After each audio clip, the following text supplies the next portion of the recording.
Hello everyone, welcome to my YouTube channel. तो आज का हमारा टॉपिक है एंडोक्राइन सिस्टम्स। एंडोक्राइन सिस्टम्स बहुत सारी ग्लैंड्स से मिलकर बना होता है ना। और जो ग्लैंड्स होती हैं ये एक प्रकार का केमिकल रिलीज करती हैं जिसको हम हार्मोन्स कहते हैं। तो पहले हम देखते हैं एंडोक्राइन सिस्टम्स क्या होता है। अगर हम इसकी डेफिनेशन की बात करें तो endocrine system is made up of several glands. जो एंडोक्राइन सिस्टम होता है ये बहुत सारी ग्लैंड से मिलकर बना होता है and these gland secret hormones. और ये ग्लैंड्स क्या करती हैं, एक हार्मोन सीक्रेट करती हैं। और जो हॉर्मोन्स होता है ये control many important function in body. जो हमारी बॉडी के अंदर बहुत सारे फंक्शंस होते हैं, इंपॉर्टेंट फंक्शंस होते हैं, उनको कंट्रोल करने का काम जो होता है हार्मोन्स करता है। And glands are such organ in our body which produce and secrete chemical substances। जो ग्लैंड्स होती हैं ये एक प्रकार के ऑर्गन्स होती हैं जो हमारी बॉडी के अंदर प्रोड्यूस होती हैं, है ना। जो ग्लैंड्स हैं एक प्रकार का क्या है, ऑर्गन्स होते हैं जो हमारी बॉडी के अंदर प्रोड्यूस होती हैं, बनती हैं और केमिकल सब्सटेंस रिलीज करती हैं। एक प्रकार का जो केमिकल होता है ना, उसको रिलीज करती हैं जिसको हम क्या कहते हैं, जिसको हम हॉर्मोन्स कहते हैं। एंड अगर हम ग्लैंड्स की बात करें तो ग्लैंड्स दो प्रकार की होती हैं, एक होती है एक्सोक्राइन ग्लैंड और दूसरी होती है एंडोक्राइन ग्लैंड्स। इस वीडियो में हम सिर्फ एंडोक्राइन ग्लैंड्स की बात कर रहे हैं, एक्सोक्राइन ग्लैंड्स की बात नहीं कर रहे हैं, इसीलिए हम इस वीडियो में एंडोक्राइन ग्लैंड्स के बारे में ही पढ़ेंगे। तो चलिए हम देखते हैं। Hormones are chemical messengers. जो हॉर्मोन्स, ये ग्लैंड जो होती हैं हार्मोन्स रिलीज करती हैं और वो हार्मोन्स क्या होता है, एक केमिकल मैसेंजर्स होता है। केमिकल मैसेंजर्स मॉलिक्यूल्स होता है जो क्या करता है, हमारे बॉडी में कंट्रोल और कोऑर्डिनेशन करने का फंक्शन करता है ना। देखिए, that helps in control and coordination in our body. हमारी बॉडी में क्या करता है, कंट्रोल एंड कोऑर्डिनेशन करने का फंक्शन करता है। अब आप सोच रहे होंगे कि कंट्रोल एंड कोऑर्डिनेशन करने का फंक्शन तो हमारे नर्वस सिस्टम का होता है, लेकिन जो हमारा नर्वस सिस्टम होता है ये प्राइमरी रोल प्ले करता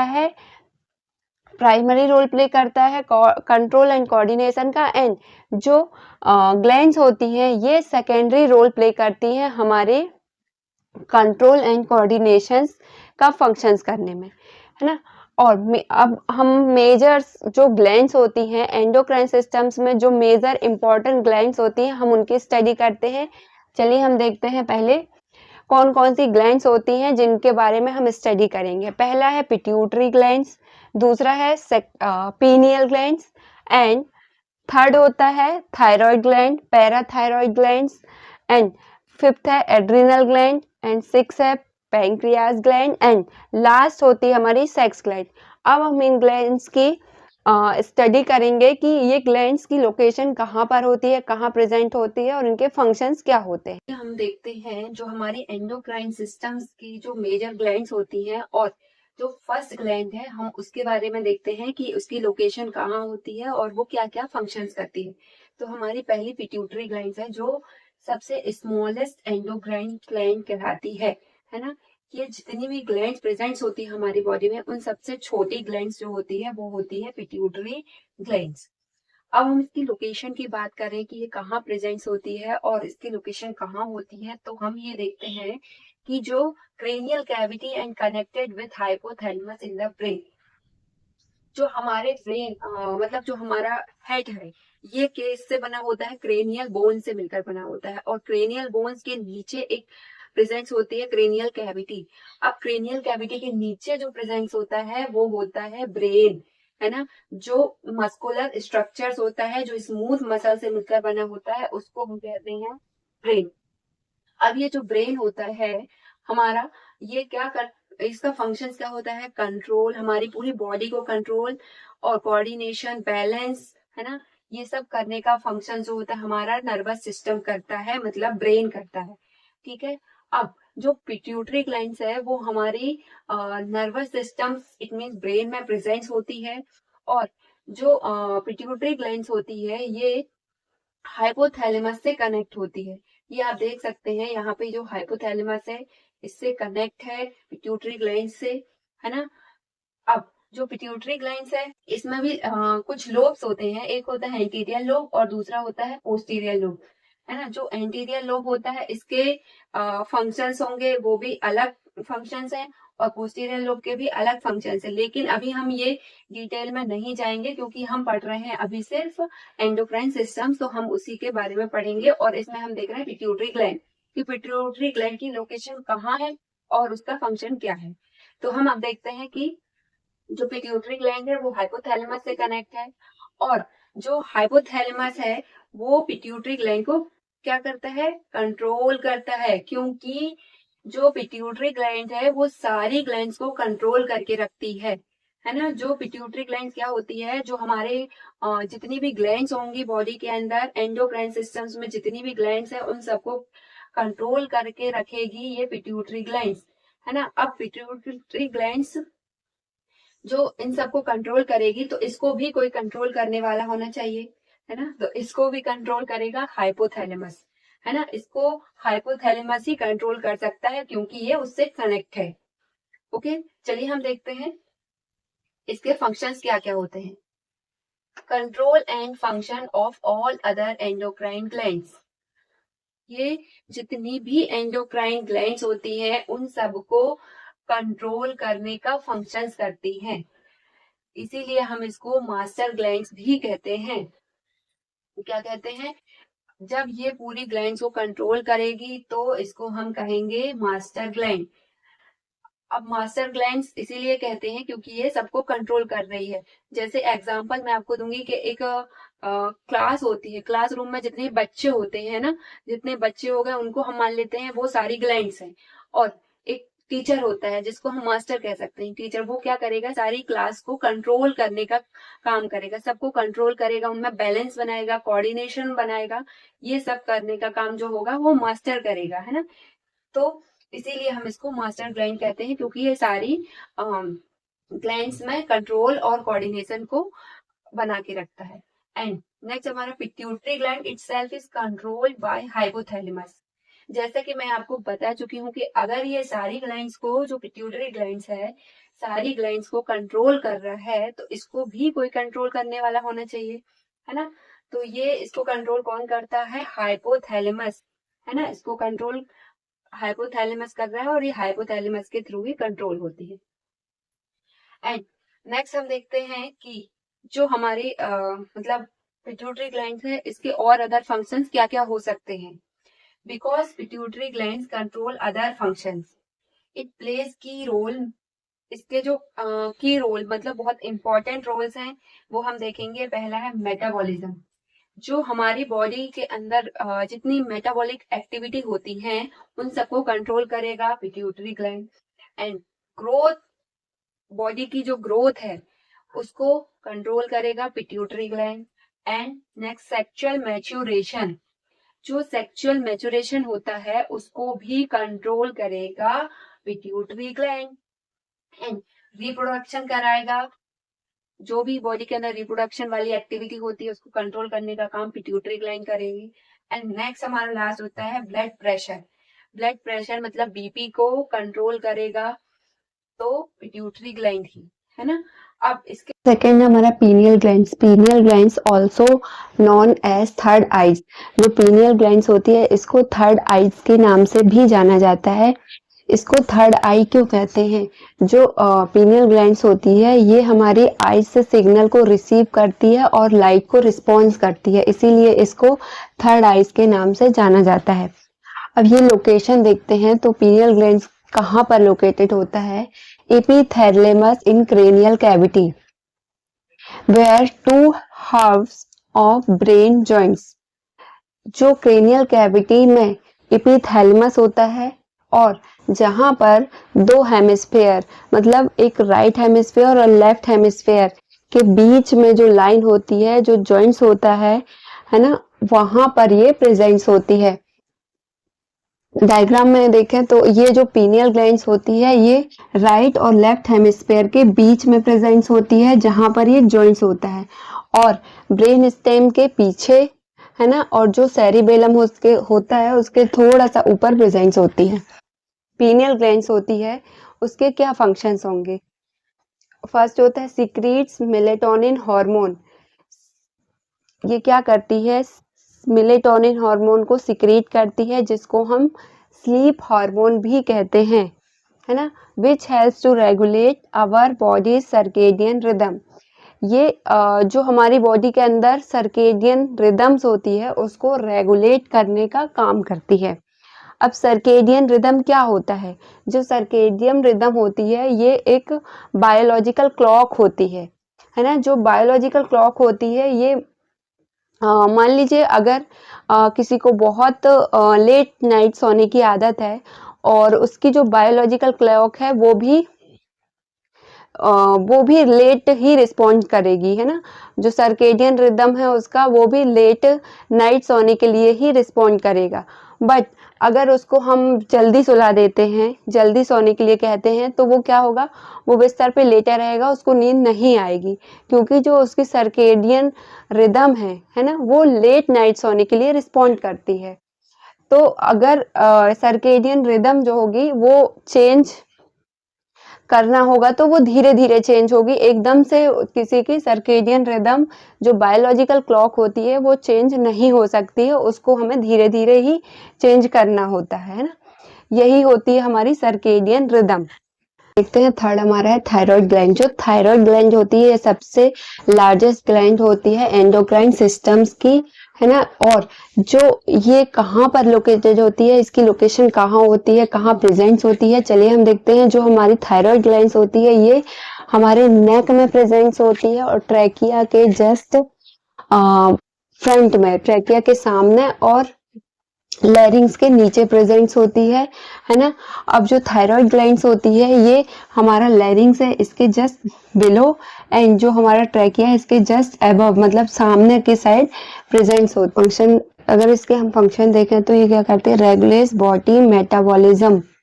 जो बॉडी के अंदर मेटाबॉलिज्म एक्टिविटी होती है उसको रेगुलेट करने का फंक्शंस करती है ना। और with digestive system and malfunctioning of thyroid gives rise to a disease called goiter।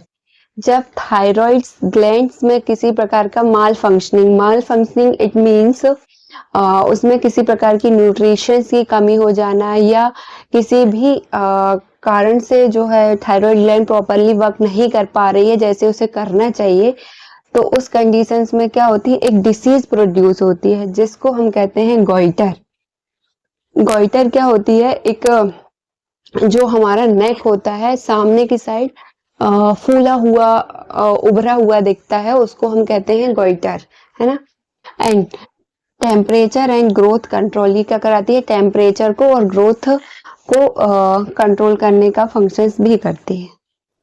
चलिए नेक्स्ट हमारी होती है पैराथायरॉयड ग्लैंड्स। अब पैराथायरॉयड ग्लैंड्स क्या होती है और कहाँ पर सिचुएटेड होती है हम ये देखते हैं। तो हम इसकी लोकेशन देखते हैं। जो पैराथायरॉयड ग्लैंड्स होती है posterior surface of the thyroid glands, जो हमारी थायरॉयड ग्लैंड्स होती है ना। अब जो पैराथायरॉयड ग्लैंड्स है ये क्या है? थायरॉयड, है ना। ये भी एक प्रकार की थायरॉयड ग्लैंड्स ही है, इसीलिए ये कहाँ पर? थायरॉयड ग्लैंड्स के ही आसपास है। लेकिन इसकी लोकेशन, हम एग्जैक्ट लोकेशन की बात करें तो इसकी जो एग्जैक्ट लोकेशन होती है वो पोस्टेरियर सरफेस पे, जो थायरॉयड ग्लैंड्स होती है इसके पोस्टेरियर सरफेस पर प्रेजेंट होती है पैराथायरॉयड ग्लैंड्स, है ना। अब हम इसके फंक्शन देखें तो ये जो ब्लड्स होता है, हमारा ब्लड होता है, उसमें कैल्शियम लेवल को क्या करती है? रेगुलेट करती है। Then by stimulating bone breakdown, कि सब हमारी बोन्स, हड्डियां ब्रेक डाउन होता है, किसी वजह से फ्रैक्चर होता है या उसमें कैल्शियम की कमी हो जाती है, जिस वजह से क्या होता है? हड्डियां ब्रेक डाउन होने लगती हैं, टूटने लगती हैं या फिर उनमें कोई डिफेक्ट होने लगता है। तो उस कंडीशंस में क्या करती है? ये हमारे ब्लड के कैल्शियम लेवल को रेगुलेट करता है, ठीक है। नेक्स्ट हमारा है इसमें एड्रिनल ग्लैंड। अब एड्रिनल ग्लैंड क्या होती है? जो एड्रिनल, रीनल, इसमें एक वर्ड ऐड है रीनल। रीनल मतलब क्या होता है, किडनी को रीनल कहते हैं, ठीक है। तो किडनी की ग्लैंड्स भी कह सकते हैं। अब हम इसकी लोकेशन देखें तो अब जब ये रीनल ही इसमें ऐड है तो मतलब ये किडनी में ही कहीं होगी, है ना। तो ये कहाँ पर प्रेजेंट होती है, ये किडनी के टॉप सरफेस में। जो किडनी होती है हमारी, मान लीजिए ये हमारी किडनी है, ये दोनों हमारी किडनी है, तो इनके जो टॉप सरफेस होगा यहाँ पर, दोनों किडनी के टॉप सरफेस पर ये ग्लैंड प्रेजेंट होती है जिसको हम कहते हैं एड्रिनल ग्लैंड्स, ठीक है। ये कैप लाइक स्ट्रक्चर्स होते हैं, मतलब एक कैप के जैसे होता है और टॉप सरफेस पर प्रेजेंट होती है। अगर इसके फंक्शन देखें तो क्या होंगे फंक्शंस में, फर्स्ट है हमारा helps in stress management. Stress मतलब टेंशन भी हो सकता है, टेंशन, और जो थिंकिंग, बहुत ज्यादा सोचने के कारण भी स्ट्रेस बढ़ जाता है ना, और टेंशन बढ़ सकती है। तो उस कंडीशंस में उसको मैनेज करने का काम कौन करता है, एड्रिनल ग्लैंड। एंड नेक्स्ट हमारा इंक्रीज मसल ब्लड फ्लो। जो हमारा मसल्स होती हैं, मस्कुलर सिस्टम होता है, उसमें क्या ब्लड के फ्लो को इंक्रीज करती हैं, बढ़ाती हैं, है ना। And increase heart rate. जब हमारी मसल्स में ब्लड का फ्लो बढ़ने लगता है, जब मसल्स में ब्लड का फ्लो बढ़ाएंगी तो उसके बाद ये क्या करेंगी, हार्ट रेट को भी बढ़ाएंगी। जब ब्लड का फ्लो पूरी बॉडी में बढ़ने लगेगा तो हार्ट रेट हमारी ऑलरेडी ही इसके साथ बढ़ने लगती है, तो ये इंक्रीज हार्ट रेट को भी इंक्रीज करती है। And contraction ability of heart. जो हार्ट होता है हमारा हृदय, उसके संकुचन को मतलब कॉन्ट्रैक्शन की एबिलिटी को भी बढ़ाने लगती हैं। And next increase oxygen consumption. Oxygen consumption मतलब ऑक्सीजन की बहुत ज्यादा खपत होने लगती है। जब देखिए, जब हमारी हार्ट रेट, मसल्स में बहुत ज्यादा ब्लड फ्लो होने लगेगा, है ना, बॉडी में ब्लड का फ्लो जब बढ़ जाता है तो उस कंडीशंस में क्या होगी, हार्ट रेट बढ़ेगी, है ना। हार्ट रेट बढ़ेगी तो जो हार्ट होगा उसका कॉन्ट्रैक्शन भी बढ़ने लगेगा, हार्ट का संकुचन भी बढ़ने लगेगा, क्योंकि जब ब्लड का फ्लो बहुत तेजी से होगा तो हार्ट कॉन्ट्रैक्ट भी बहुत तेजी से फ्लो करने लगेगा। तो उस कंडीशंस में क्या होगा, हार्ट कॉन्ट्रैक्ट करेगा, उसके बाद क्या होगा, ऑक्सीजन कंजप्शन भी बढ़ जाएगा, ऑक्सीजन की जो खपत होगी वो भी बहुत ज्यादा मात्रा में बढ़ने लगेगी। हमारी 6 नंबर पे होती है pancreas glands.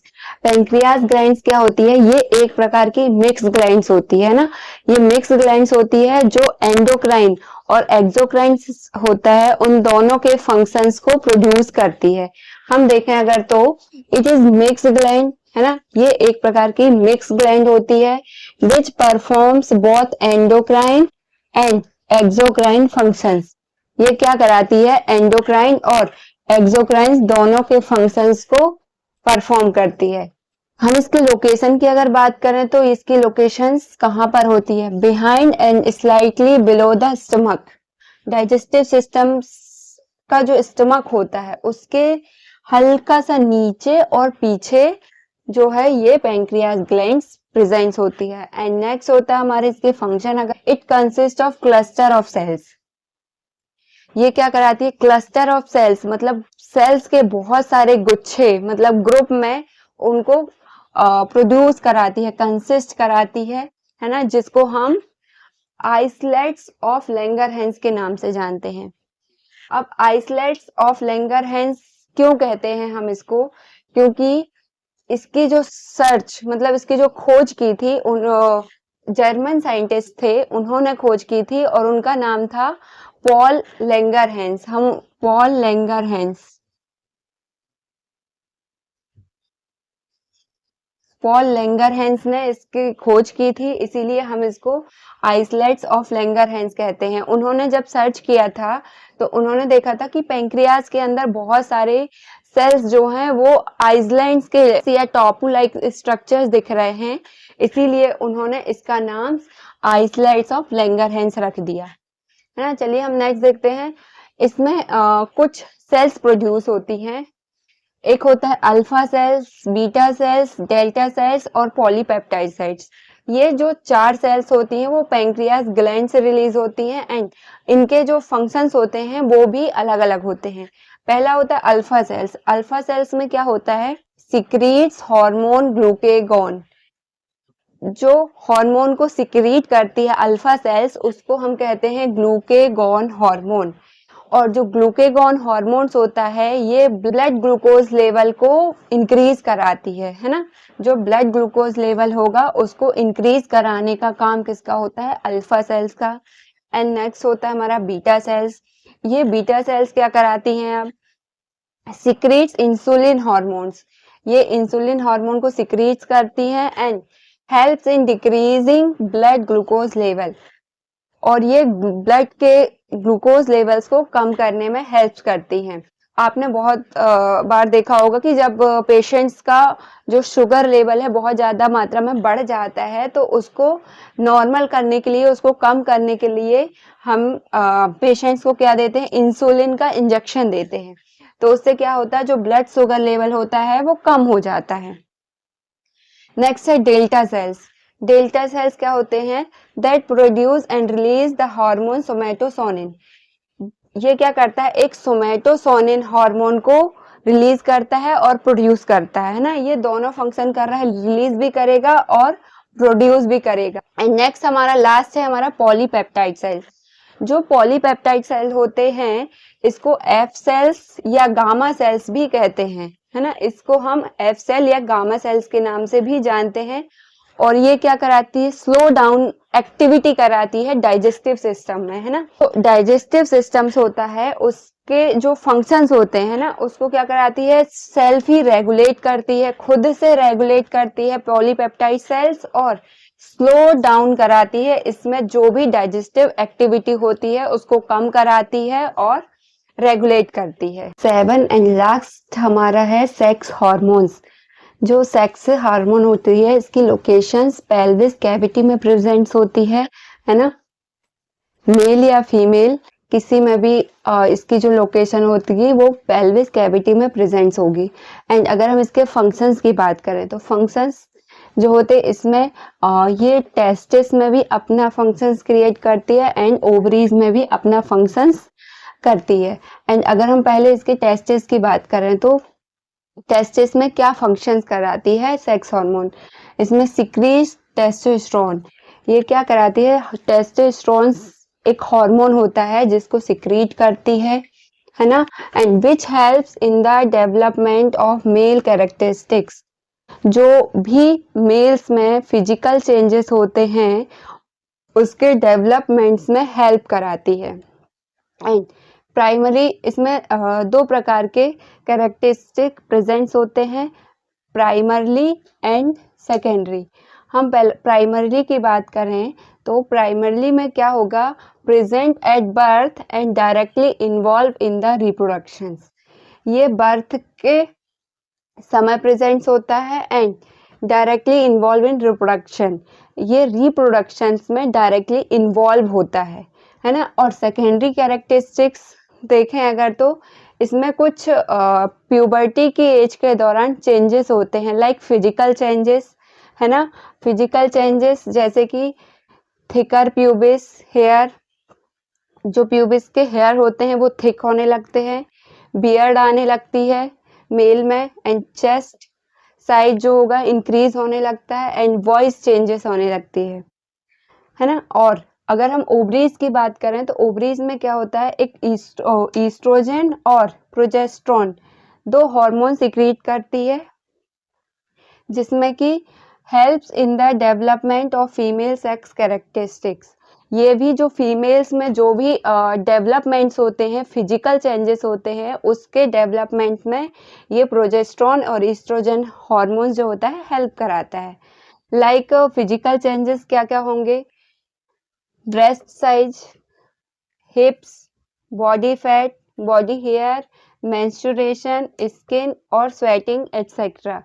Thank you for watching my video and please like and subscribe my channel.